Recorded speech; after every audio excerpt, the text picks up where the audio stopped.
Salut à tous, j'espère que vous allez bien. On se retrouve pour la troisième partie des tutos montage d'une canne à mouche de A à Z. Donc là ça va être la partie, je pense, la plus longue. Parce qu'on va attaquer le montage de la poignée. Donc on va monter dans un premier temps, coller le porte-moulinet. Puisque c'est un porte-moulinet qui est livré en deux parties. Voilà, donc on va coller tous les éléments ensemble, je vais vous montrer ça. Et ensuite on va façonner la poignée avec des rondelles de liège. Donc voilà, aussi de A à Z. Et on va coller tout ça ensemble sur le blanc. Ici j'ai les pièces de mon porte-moulinet. Donc c'est deux éléments en fait qu'il faut commander séparément. Donc on a ici le porte-moulinet en lui-même, porte-moulinet que vous retrouvez dans la catégorie Skeleton. Voilà, ici c'est un Alps. La référence exacte c'est le HERA7L1SKC, voilà. Et ensuite ça va avec un insert ici en carbone, donc c'est tous les inserts marqués RA7. Ici c'est le RA7INS. Donc voilà. Donc ça c'est les deux parties qui composent le porte-moulinet. Je colle tout à l'époxy 5 minutes, ça va bien. Bon là il fait bien chaud dans l'atelier, il doit faire 35 degrés même si c'est le soir. Donc elle est relativement fluide même si c'est encore des fonds. Donc voilà, je dispose ça simplement, vous avez déjà vu comment je fais dans d'autres vidéos. Je dispose ça simplement sur un bout de plastique, une feuille, je fais une goutte du durcisseur et puis une goutte de l'autre partie, voilà. Simplement comme ça, il n'y a pas besoin que ce soit hyper précis, hein. C'est pas comme le dosage du vernis, il faut que ce soit très précis. Je mélange simplement sur ma feuille, que ce soit bien homogène quand même, pour que ça prenne bien. Et ensuite je viens disposer ça sur mon tube carbone.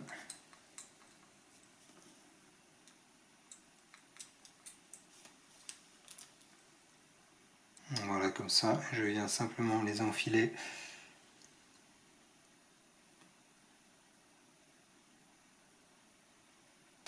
Voilà, je viens tout de suite avec un peu d'alcool à brûler, nettoyer les excédents de colle.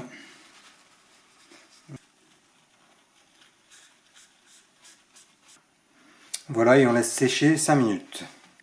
Voilà, une fois que mes deux pièces sont solidarisées, on va venir coller donc la partie filetage ici, comme ça, simplement dessus. Donc ça s'ajuste parfaitement bien, on pourrait le coller comme ça, mais je vais quand même rajouter un tout petit tour de scotch simplement ici autour. Voilà, un scotch de tapissier, un scotch papier qui s'imprègne bien de la colle qu'on va lui mettre dessus. Donc je fais simplement un petit tour pour que ce soit vraiment parfaitement ajusté. Voilà, même un peu moins d'un tour, c'est pas grave. C'est vraiment juste pour que ce soit parfaitement calé. Je vais couper ce qui dépasse.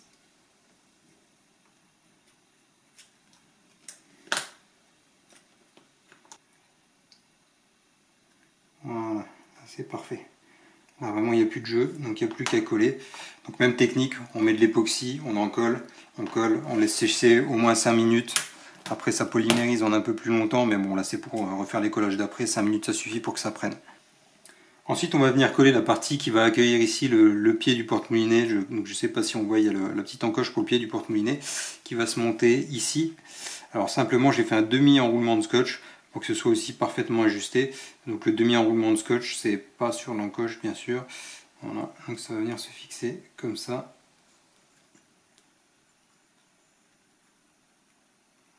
Voilà.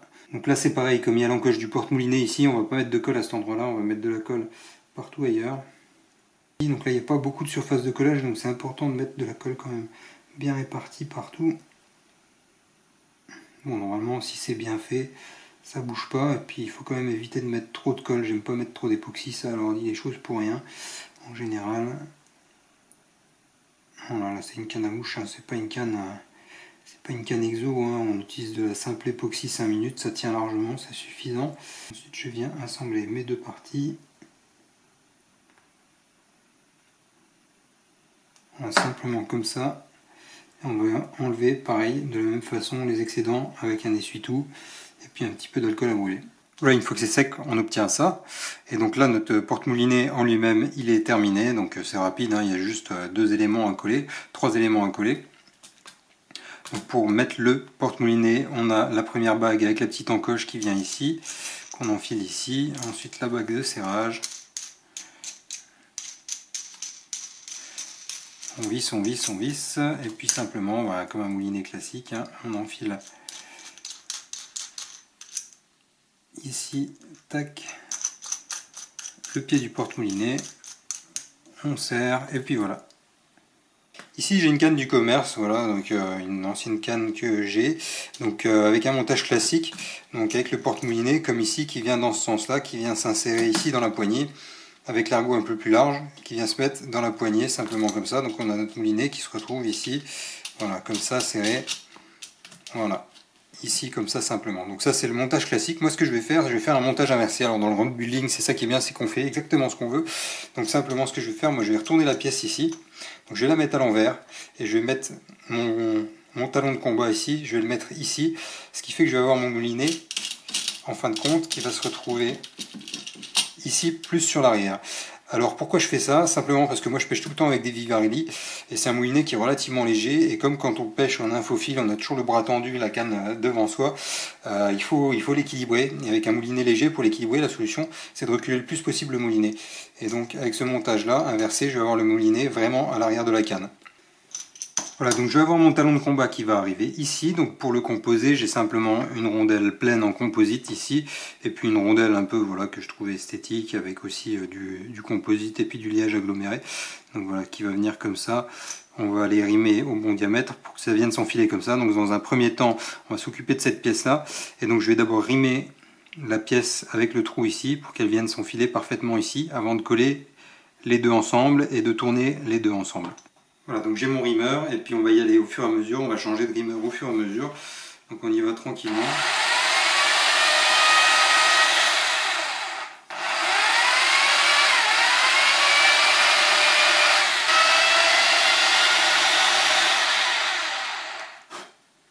Voilà, donc j'ai là rimé avec un premier diamètre, on va changer le rimeur, ainsi de suite jusqu'à arriver au bon diamètre.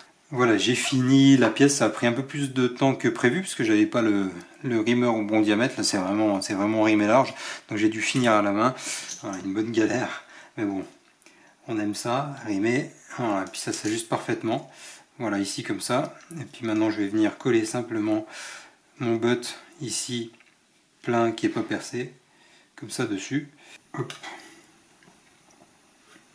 Je vais venir coller mes deux pièces ensemble.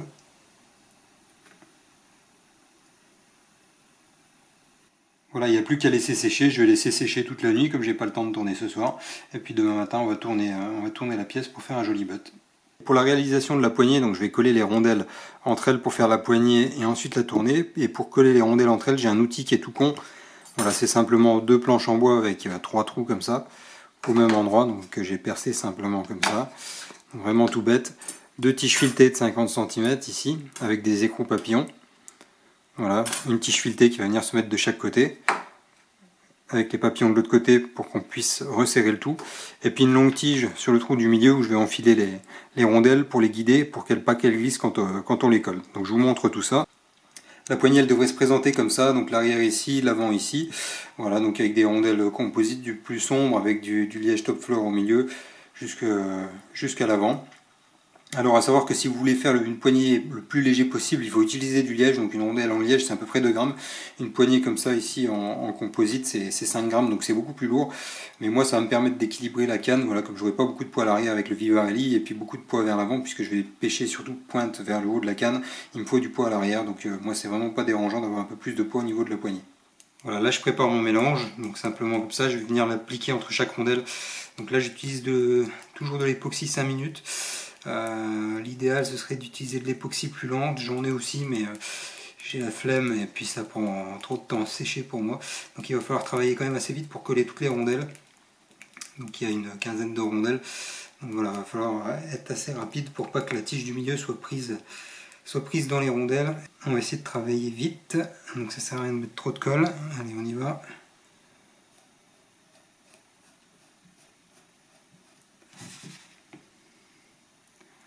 Tac, je prends, je tourne ma rondelle.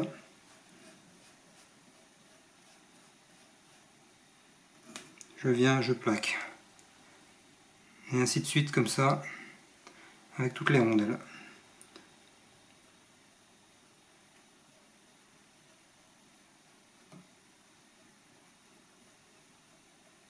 J'applique tout autour, je plaque.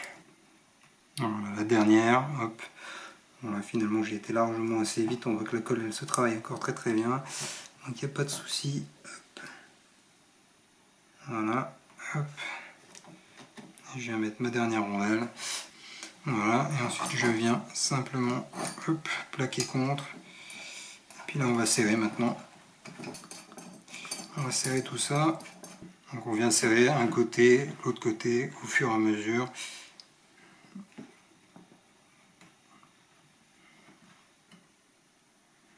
Voilà, j'ai les planches qui commencent à plier, je ne vais pas tirer plus. On peut déjà nettoyer un tout petit peu les excédents de colle.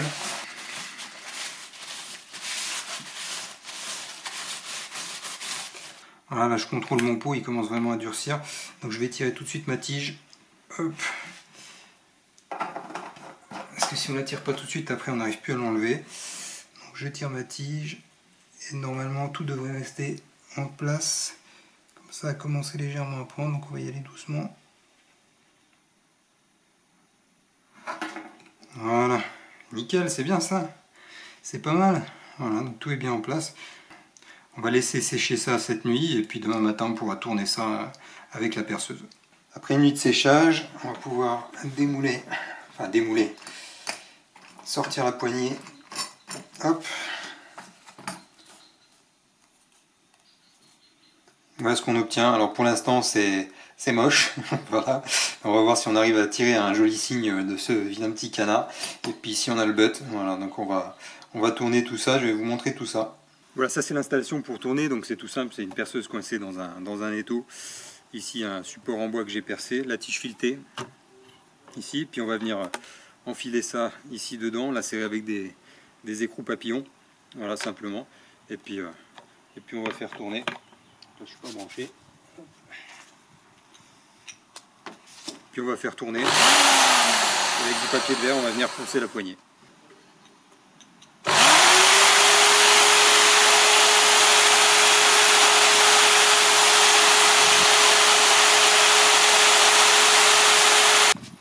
J'ai donné la forme de ma poignée au gros grain, maintenant je vais finir au grain 400 et au grain 600.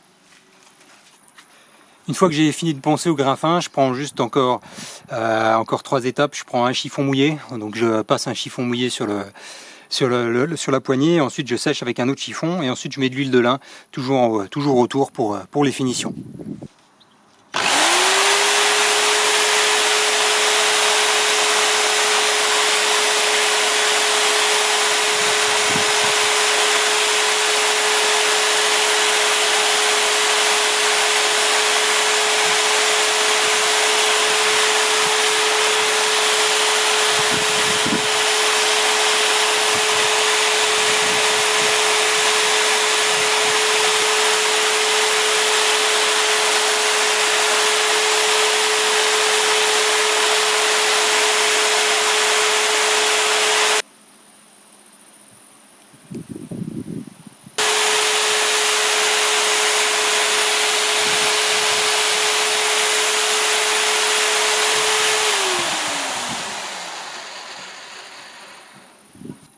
Voilà le travail une fois terminé. Donc moi, je sais pas ce que vous en pensez, mais je trouve ça moi vraiment plutôt sympa.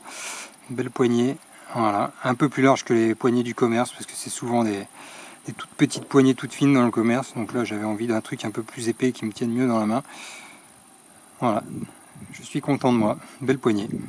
On va tourner le butt maintenant. Alors pour le butt, le problème c'est que à l'arrière c'est pas percé, donc on peut pas traverser avec un outil pour la fixer dans la perceuse. Donc moi j'ai deux solutions. Soit vous prenez un outil que vous pouvez coller comme ça, vous faites des enroulements de scotch autour pour que ça rentre pile au bon diamètre. Vous le fixez dans la perceuse et vous tournez. Soit vous prenez un boulon comme ça, moi c'est ce que je fais. Vous mettez un point de super glue, vous collez et puis vous le tournez comme ça. La seule difficulté c'est de bien centrer la pièce.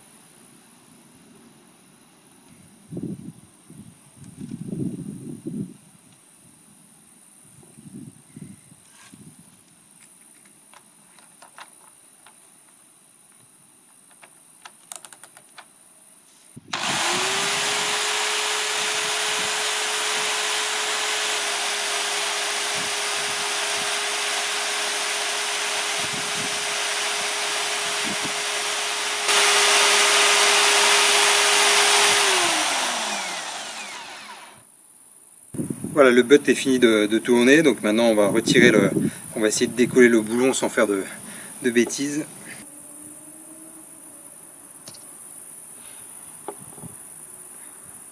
tout simplement. On passe ensuite au collage des éléments de la poignée. Donc on va commencer par le porte-moulinet, donc qui vient se mettre à l'arrière comme ça. Donc je le monte normalement, traditionnellement, ça se monte voilà comme ça avec l'ergot devant. Moi, comme je vous l'ai dit, je vais mettre le moulinet plus à l'arrière pour bien équilibrer la canne. Donc je vais le monter comme ça. Donc ce qu'il faut simplement, c'est rajouter quelques tours de scotch. Voilà, un scotch papier, un scotch de tapissier, un sparadrap, pour qu'il soit bien calé. Voilà, donc on va d'abord faire quelques enroulements de scotch. Ce que je fais en premier, c'est que je marque l'endroit sur le blanc où va arriver mon porte-moulinet. Voilà, je fais un trait comme ça, je sais que je vais faire mon premier enroulement de scotch ici. À chaque fois qu'on a fait un enroulement, on vient à chaque fois regarder que ça rentre. Donc toujours légèrement en force, voilà, j'appuie avec 2 doigts pour que ça rentre. Voilà, simplement comme ça, voilà, là c'est parfait. Voilà, j'ai fini mes enroulements de scotch, donc on peut vérifier.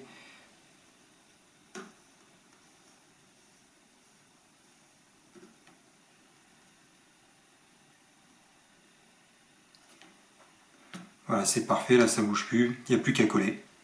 Voilà, et puis il n'y a plus qu'à appliquer. Donc on n'hésite pas à combler les trous.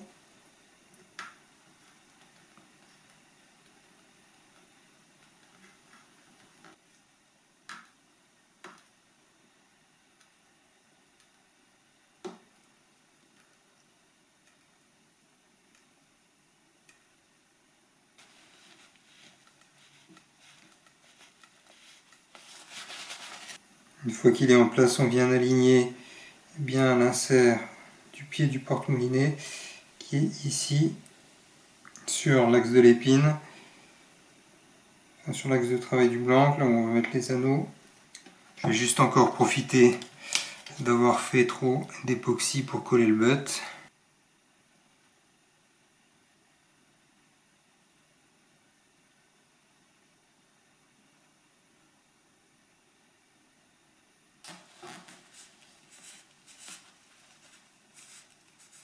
Pendant que le porte-moulinet sèche, on va rimer la poignée.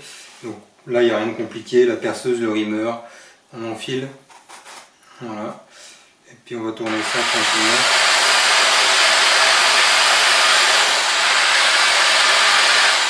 Il faut juste y aller en douceur. Et puis il y a une petite technique pour bien toujours rimer droit. C'est en même temps qu'on fait tourner la perceuse, on laisse légèrement tourner la poignée. Comme ça, on ne rime pas toujours dans le même sens, ce qui évite de percer de travers, de rimer de travers.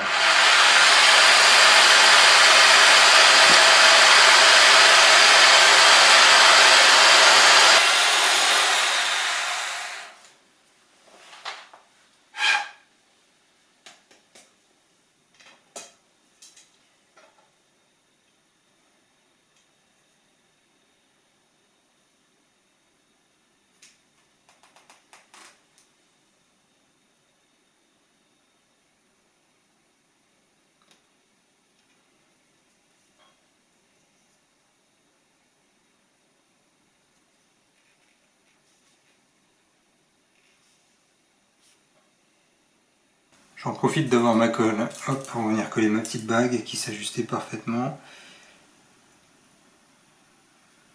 J'ai trop de colle. On va nettoyer ça, hop. Et puis c'est terminé.